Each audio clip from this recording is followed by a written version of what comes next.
মেহেরপুর ও নেত্রকোনায় চলছে জেলা বিএনপির সম্মেলন। সকাল থেকে উৎসবমুখর পরিবেশে সম্মেলনে যোগ দিয়েছেন দলটির নেতাকর্মীরা। প্রায় 17 বছর পর মেহেরপুরে অনুষ্ঠিত হচ্ছে জেলা বিএনপির সম্মেলন।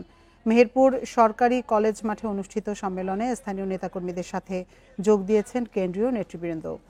সম্মেলনের মাধ্যমে সভাপতি, সাধারণ সভাপতি ও সাংগঠনিক সম্পাদক নির্বাচিত করা হবে। এদিকে 11 বছর পর জেলা বিএনপির সম্মেলন ঘিরে উৎসবমুখর পরিবেশ নেত্রকোনাতেও। শহরের ঐতিহাসিক মুক্তারপাড়া মাঠে উৎসবমুখর পরিবেশে অনুষ্ঠিত হচ্ছে সম্মেলন।